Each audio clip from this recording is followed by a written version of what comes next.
If you know me, then you know every year on my birthday, I run for as many hours as my age. But that's not how everything began. In 2007, when I turned 19, the last year of my teenage, I wanted to do something stupid on that day just to remember that year. And I asked myself in that process, can I run a half marathon all by myself? How doable would that be? I had started running a few months ago, and I had run a half marathon, Delhi half marathon, a few months ago. So I thought running a half marathon on my own with no support on my birthday would be the craziest thing to do. And to make the matters worse, I was born in July, and in Delhi, July is hot and humid, and it rains almost always on 27th. So it was quite a task. The Delhi Half Marathon, the only race that I had run before, it took me 3 hours and 14 minutes to finish that one. And that race has an aid station with water and food at every 2 kilometers.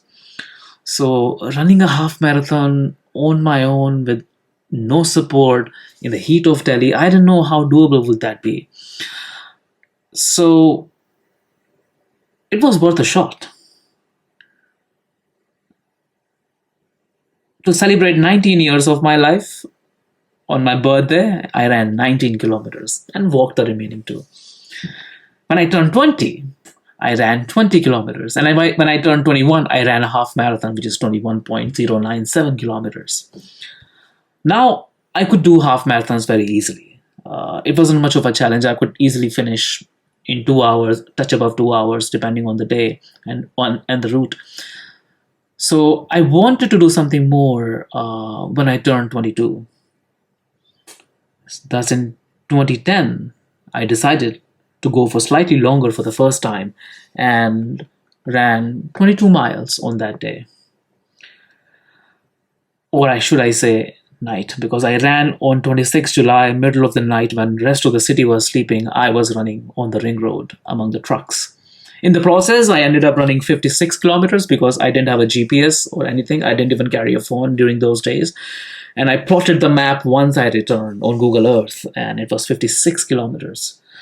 So it, in a way, was also my first ever ultramarathon, all by myself, completely depending on the water taps outside temples and gas stations and stuff. So, yeah.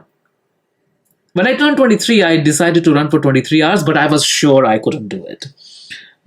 It was a natural progression, kilometers, miles, and hours, but 23 hours at that point, it felt impossible. It was too long, honestly, to spend on my feet. So I bargained and decided that I will run for 23 hours in 2.3 days. Fair enough, which is 56 hours, essentially. And in that process, I also ran my life's first ever 100 kilometers to celebrate Delhi's 100 years as capital of India as well. 143 kilometers in those 23 hours in 2.3 days. That's how I celebrated my 23 years. Now I knew I could go for as many hours as my age. So in 2012, when I turned 24, I decided to run for 24 hours. 100 miles was a reasonable target, honestly. 100 miles in 24 hours. It was a good chase, worth a chase. But thanks to my friend Vishwas Bamburkar, Vishwas, if you are listening to this, I hate you. But yeah, Vishwas. So I shared this plan with him that, on my birthday, I want to run for 24 hours. And he said, you have already run 100 miles. What's the point of running 100 miles again? And he pushed me into the uncharted territory, and we aimed to run 250 kilometers with no training virtually. As expected, I had to stop at 150 kilometers. A year later, I again attempted that distance with Vishwas. And this time I bailed out at 200 odd kilometers. I was the last one standing, but 200 was maximum I could nail out of that. Learning from these failures, in 2012 I toned down a bit and ran for 26 hours near Pune in India. In that run, I got kidnapped. So if you don't know about that story, check my blog. I have written about that story as well. In fact, that was one of the first stories I ever told during my storytelling shows. That run I finished on the top of Varanda Ghat because that's where I wanted to see the sunrise of my birthday for 2 years since I lived in Pune. So yeah, I accomplished that when I turned 26. In 2015, I ran for 27 hours circumnavigating Pune just before I left the city. In 2016, I was in the city of Haridwar with one of my friend Kapil. Kapil, if you are listening to this, hi. I abandoned him in Haridwar, boarded a bus with no planning whatsoever towards Rishikesh, and got down somewhere close, I don't even remember where, turned on the GPS on my phone, and I ran for 28 hours towards Devprayag. In that process, I covered 140 kilometers. There was flooding in some nearby mountains as well, so there was time of power outage. Lot happened during that run as well, but yeah, everything was safe. Running 140 kilometers along the river Ganges just before I left India, finishing at Devprayag, where technically Ganga origins. So it was beautiful. In 2017, I ran 375 kilometers in May from Quebec City to Montreal to celebrate my birthday and Montreal's 375th birthday as well.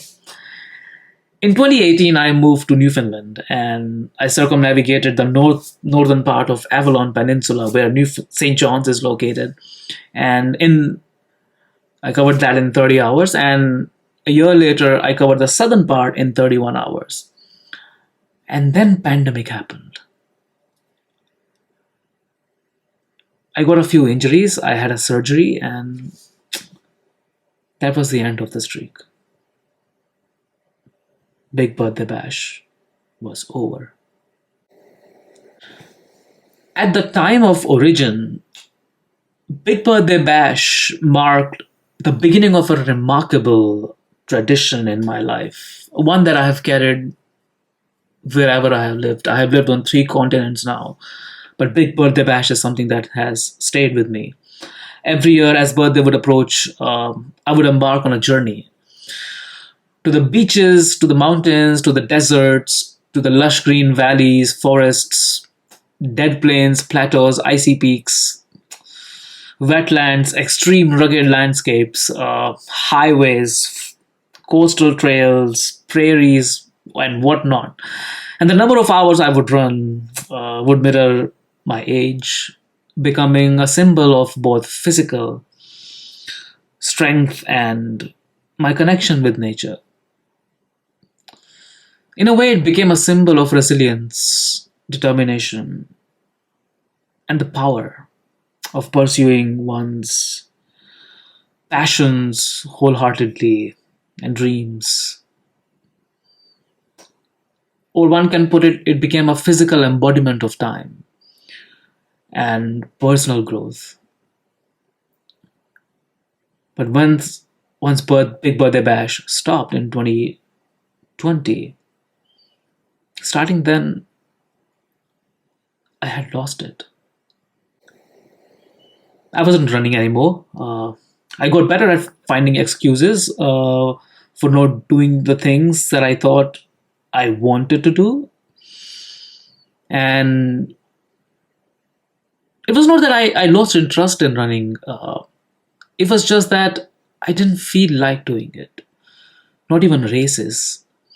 In my head, I would curse myself and scream that I must go and run, meet friends, explore new places, but I would not. I would sleep for many hours, stay home, would feel exhausted all day. And I had accepted this manufactured fact that I was a failure. I was not good enough. I had no future in life. And this would beautifully complement the guilt of not running and the deep groove of sadness would engulf me for rest of the remaining time. Now, whenever I would feel sad, whenever I would think about running and not running, I would eat mostly chocolate chip cookies, a lot of sugar, and I would eat them at regular intervals. When I would eat them, I would feel incredibly guilty about it. Won't exercise, of course, because I wasn't running and I wasn't doing anything. And I started to gain weight rapidly, much more rapidly than I could realize. And it became a major health concern one day. What happened? One day I got this new bathroom scale and weighed myself for the first time in like 8 or 9 months.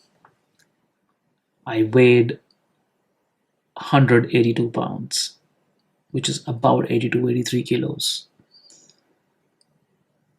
In early years of my life until 2018, I had never weighed above 64 kilos. So I was 19 kilos heavier than I last remembered. While I was gazing in my own eyes in the mirror,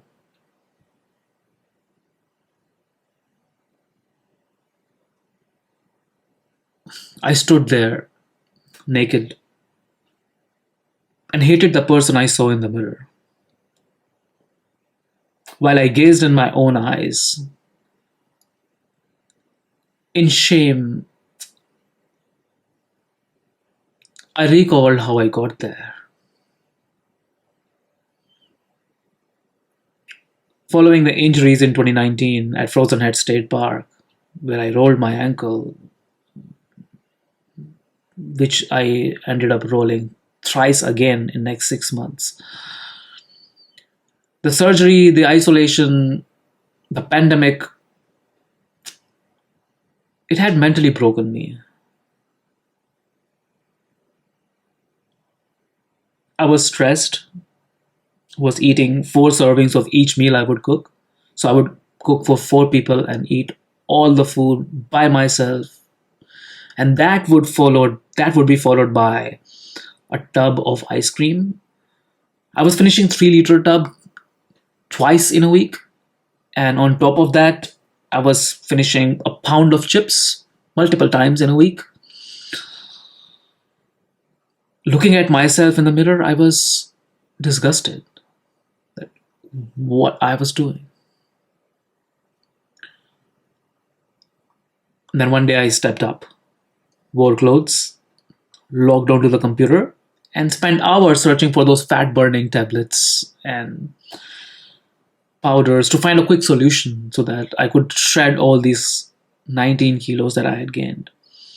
And when I would be tired of looking at those fancy capsules and the models' well chiseled bodies on the screen with a fake review, I would stand up, wear my shoes, and I went for a run. I couldn't go past my mailbox. And when I pushed hard, I stopped at about half a mile. That's about where our grocery store was. I bought another bag of chips and went back home and finished that before I went to bed. It was as if I had accepted this new reality that that's how the rest of the life would be and no change was possible. Then last year, after struggling for what felt like a lifetime, I reached out to my physician and opened up about what was going on because I was actually very concerned.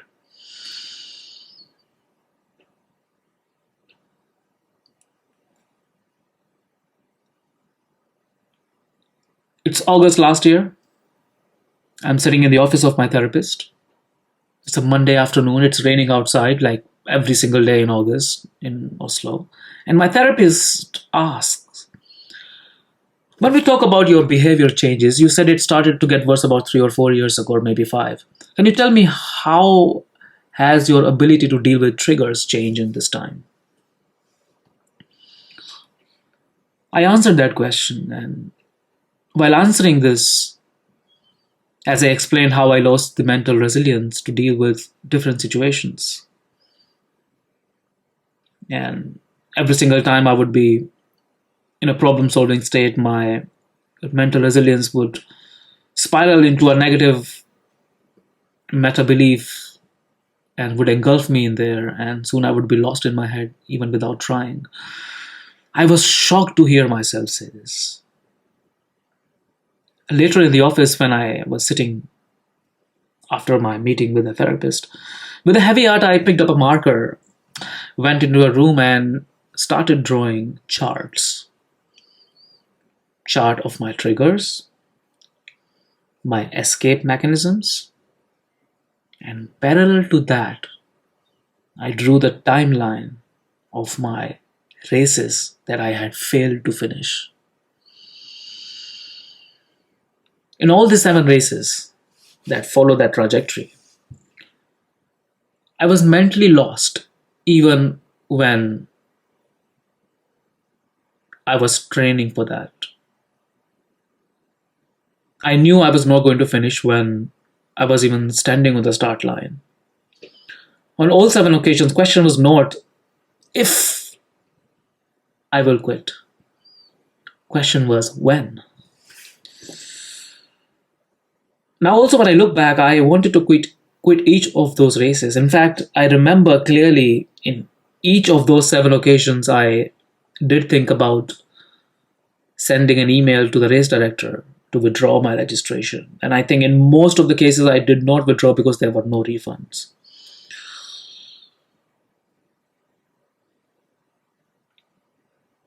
In April this year, after struggling with another bout of eating disorder, which crushed all my progress of 2021,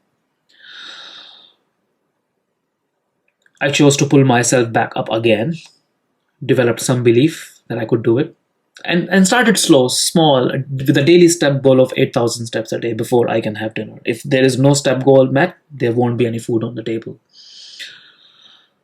Just to discipline myself.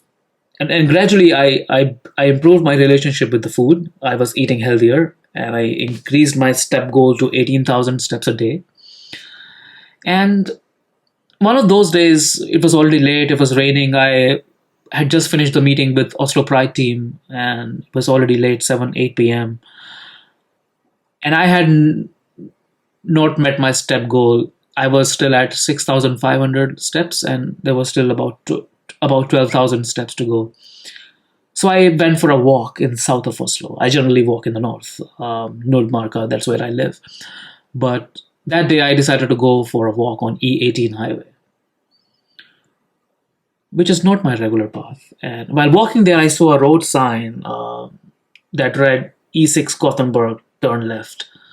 And I laughed to myself, how cool would it be if one day I could run from Gothenburg to Oslo? I mean, this is a thing with me. Whenever I see sign of some place, I always imagine myself running from there to where I am, or running to that place. Um, Another reason was Gothenburg has a special place in my life,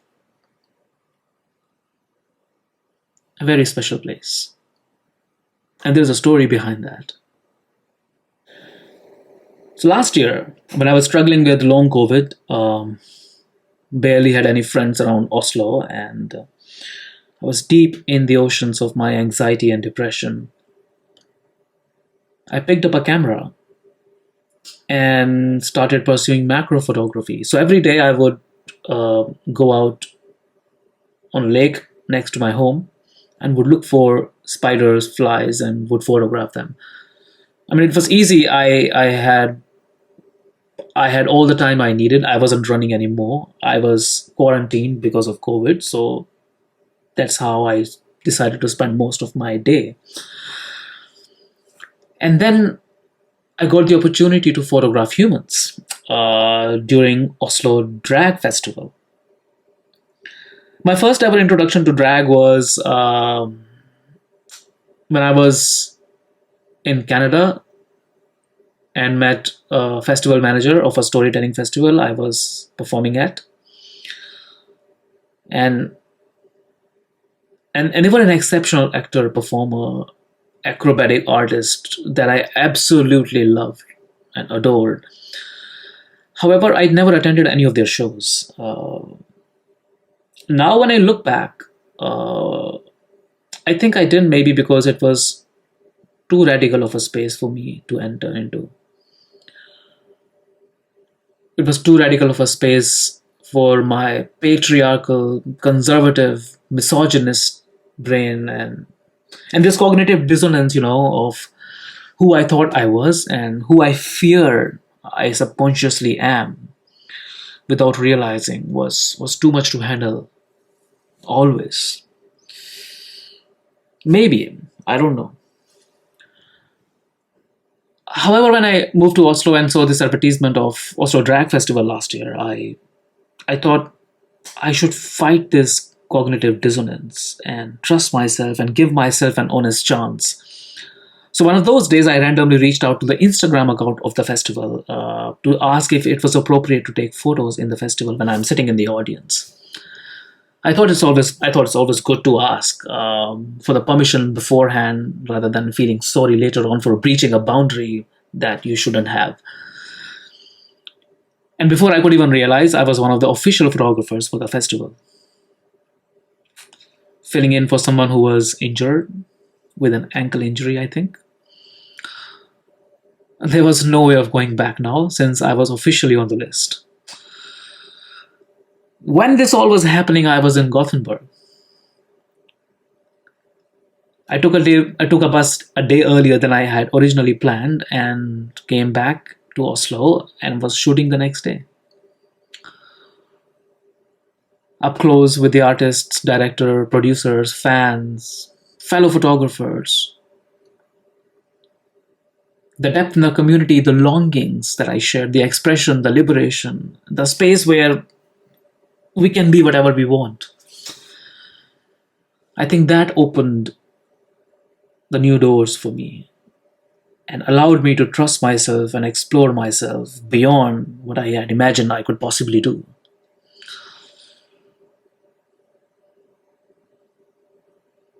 And it all began in Gothenburg. So, running from Gothenburg, a place where I was metaphorically reborn, to Oslo, made sense to pay my tribute to that city. And things just don't end here. The year 2023 also happened to be the 10th year anniversary since I failed to finish a big birthday bash run, 2013. Every time I would stand on a start line, I would remember quitting that 2013 race, getting inside the car on the top of Tamhini Ghat, merely 50 kilometers away from the finish line. It had haunted me for the entire decade. So I thought the only way to fight that would be to better off and run 350 kilometers when I turn 35. Gothenburg, by chance, is exactly 350 kilometers away from Oslo. 358 to be precise when you see from University of Gothenburg to University of Oslo. And it had all the ingredients now for being a perfect calling at the perfect time. And since then, I could not keep the thought of running from there to Oslo from my head. But I was 183 pounds. I was failing to run even a mile. I was under treatment for my lower back pain for over a year. On top of it, I had Piriformis Syndrome. My hip flexors were a mess because I sit for 16 hours in a day. And my plantar fasciitis was also occasionally flaring up. Weighing over 180 to 183 pounds, I was at my life's lowest point and in the worst possible shape. In April, when I'm still thinking this. By June, I built up some endurance, enough that I could actually plan running a 10-kilometer run with mixing of running and walking. So goal of running 358 kilometers was still far away. And then one night, towards the end of April, I pulled the trigger. It was like it's now or never. If it had to happen, it had to happen now. And I said to myself, if I can't run, I will hike. When I was plotting the route map from Gothenburg to Oslo on this app, Garmin Basecamp, I was sure I was going to quit. Question was once again not if, question was when. So I thought I needed more accountability to fight this when. And to ensure that, I reached out to Race Tracker and got them on board to track my progress and made the link public. Now there were people who were watching me live. Maybe in reality, none of you were interested in following. But in my head, I was naked, bare. Every single step I would make was being recorded, and people were watching. It would stay in the public platform forever. So, in a way, quitting was no longer an option. However, while I'm laying there on this platform, on this Shell gas station, with my blood red eyes wide open, leaking tears, next to this puddle flooded in my vomit, I want to quit. Having slept for only 3 hours in 3 nights, I'm deep in my hallucinations. I have no sense of what's real and what not. I can't differentiate between real and imaginary humans and their voices. There are more voices in my head that are not shutting up. And if I move even a step more, I am putting myself in danger. It's best I lie here for 7 hours, board the 9:20 bus to the next town called Westpoo, I don't know. And from there, I take another bus back to Oslo and call this thing off. I think that's the best choice.